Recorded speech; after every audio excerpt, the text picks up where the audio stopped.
Alright, ako na naman mga kaibigan. Ikaw na naman, update na naman tayo dito kay Kibuloy at kay Alice Go na ayon sa mga kapulisan ay malapit na nga daw mahuli nila. Kaunting tiis na lang. Ito na mga kaibigan ang nagtitrending na balita ngayon. Iniyak kahapon, August 15, ni Interior and Local Government Secretary Benhur Abalos na ginagawa nila ang lahat para mahuli ang mga dapat malagot sa batas, kabilang na sina KOJC leader Apollo Kibuloy at si dismissed Bamban Tarlac Mayor Alice Go. Ayan mga kaibigan, kaunting tiis na lang talagang ginagawa nila ang paraan para mahuli itong dalawa. Malapit-lapit na, okay? Continue lang. Ginawa ni Secretary Abalos ang pahayag matapos questionin ni Kabataan Party List Representative Raul Manuel ang mga hakbang na ginagawa ng Philippine National Police na isang attached agency ng DILG ukol sa paghahanap sa mga wanted na malaking personalidad. Ito ay sa kabilaan niya ng malaking budget ng DILG na nakalaan para sa pambansang pulisya. Pero tugon ni PNP Chief Francisco Marbil, hindi naman sila tumigil sa paghahanap sa mga ito. Ayan mga kaibigan, si Kibuloy na tiling madulas, matigas, nawawala, hindi makita, hindi mahanap. Kasama na rin si Alice Go. Pero si Alice Go, may balita ako na lalabas na. Kaunting tiis na lang din. Okay? Pero itong Kibuloy, ay yun na nga. Wala pa rin. Hindi ho kami ganon. As far as Kibuloy is concerned and the others, ginagawa naman. In fact, dinimanda po kami on record.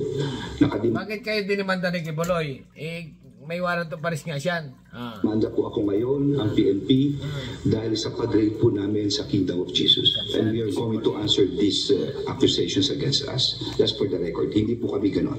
Maski sino po, hahanapin po namin. Continuous po yung investigation namin and continuous po yung tracking po natin. Not only the General Romel Francisco Marbel, okay. National Police, but all the agencies involved. Special po yung Bureau of Immigrations and of course yung intelligence unit po natin from National Security Agency, because these are people. With regard to Kibuloy, ganun po rin po yung ginagawa namin. Tuloy-tuloy po rin po yung surveillance namin doon sa area po.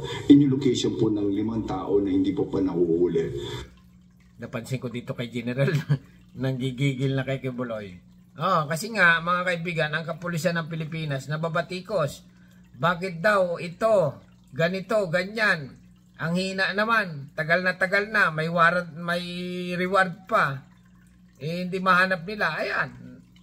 Pansin ko lang, naggalit na siya. Nanggigigil. Si General. Kasi nga naman, ito si Kibuloy. Pasaway pa rin. Ayaw lumabas.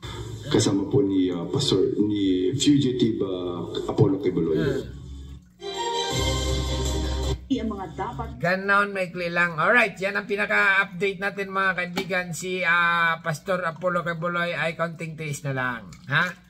Mahuhuli din yan. Mayawa ang Diyos. Okay?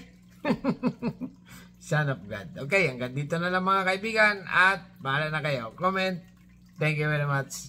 Subscribe. Thank you.